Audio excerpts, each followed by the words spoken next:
नमस्कार दोस्तों, स्वागत है आपका आपके अपने YouTube चैनल कष्ट हरण में। मित्रों, आज हम भगवद गीता के श्लोक नंबर 21, 22 तथा 23 पर विचार करेंगे। मित्रों, इसके पहले के श्लोकों में संजय धृतराष्ट्र को युद्धस्थली के विषय में बता रहे थे। यहाँ से भगवान श्री कृष्ण और अर्जुन के संवाद शुरू होते हैं श्लोक नंबर 21 से।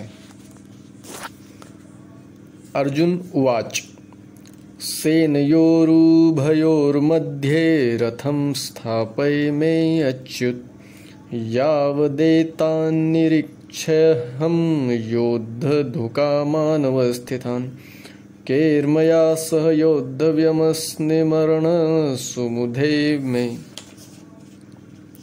अर्थात अर्जुन ने कहा, हे अच्युत, कृपा करके मेरा रथ दोनों सेनाओं के बीच ले चलें, जिससे मैं यहाँ उपस्थित युद्ध की अभिलाषा रखने वाले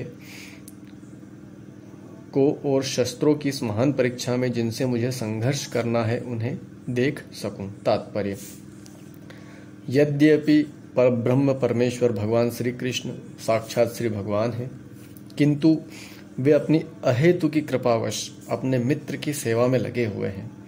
वे अपने भक्तों पर अपार स्नेह दिखाने में कभी नहीं चूकते, इसलिए अर्जुन उन्हें अच्युत कहा है।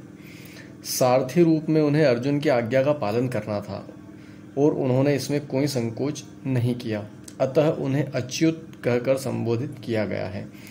यद्यपि उन्होंने अपने भक्त का सारथी पद स्वीकार किया था, किंतु इससे उनकी परम स्थिति अक्षुण्ण बनी रहती है। प्रत्येक परिस्थिति में वे इंद्रियों के स्वामी श्री भगवान ऋषिकेश है। भगवान तथा उनके सेवक का संबंध अत्यंत मधुर एवं दिव्य होता है। सेवक स्वामी की सेवा करने के लिए सदैव उद्यत रहता है और भगवान भी भक्त की कुछ न कुछ सेवा करने की कोशिश में रहते हैं। वे इसमें विशेष आनंद का अनुभव करते हैं। वे स्वयं आज्ञादाता न बने, अपितु उनके शुद्ध भक्त उन्हें आज्ञा दे। चूंकि वे स्वामी हैं, अतः सभी लोग उनके आज्ञा पालक हैं और उनके ऊपर उनको आज्ञा देने वाला कोई नहीं है। किंतु जब वे देखते हैं कि उनका शुद्ध भक्त आज्ञा दे रहा है तो उन्हें दिव्य आनंद मिलता है। यद्यपि वे समस्त परिस्थितियों में अच्युत रहने वाले हैं। भगवान का शुद्ध भक्त होने के कारण अर्जुन को अपने बंधु बांधवों से युद्ध करने की तनिक भी इच्छा न थी, किंतु दुर्योधन द्वारा शांतिपूर्ण समझौता न करके हठ धर्मिता पर उतारू होने के कारण उसे युद्ध भूमि में आना पड़ा।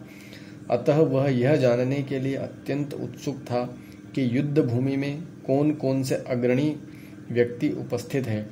यद्यपि युद्ध भूमि में शांति प्रयासों का कोई प्रश्न नहीं उठता, तो भी वह उन्हें फिर से देखना चाह रहा था और यह देखना चाह रहा था कि वे इस अवांछित युद्ध पर किस हद तक तुले हुए हैं। श्लोक नंबर 23। योत्स्यमानान् वेक्षेऽहं य एते अत्र समागताः धार्तराष्ट्रस्य दुर्बुद्धयैर्युद्धे प्रियचिकीर्षवः। अर्थात, मुझे उन लोगों को देखने दीजिए जो यहाँ पर धृतराष्ट्र के दुर्बुद्धि पुत्र को प्रसन्न करने की इच्छा से लड़ने के लिए आए हुए हैं। तात्पर्य, यह सर्वविदित था कि दुर्योधन अपने पिता धृतराष्ट्र की सांठगांठ से पापपूर्ण योजनाएं बनाकर पांडवों के राज्य को हड़पना चाहता था। अतः जिन समस्त लोगों ने दुर्योधन का पक्ष ग्रहण किया था वे उसी के समान धर्मा रहे होंगे। अर्जुन युद्ध प्रारंभ होने के पूर्व यह तो जान ही लेना चाहता था कि कौन कौन से लोग आए हुए हैं, किंतु उनके समक्ष समझौता का प्रस्ताव रखने की उसकी कोई योजना नहीं थी। यह भी तथ्य था कि उनकी शक्ति का जिसका उसे सामना करना था अनुमान लगाने की दृष्टि से उन्हें देखना चाह रहा था। यद्यपि उसे अपनी विजय का विश्वास था, क्योंकि स्वयं भगवान श्री कृष्ण उसके बगल में विराजमान थे। हरे कृष्ण।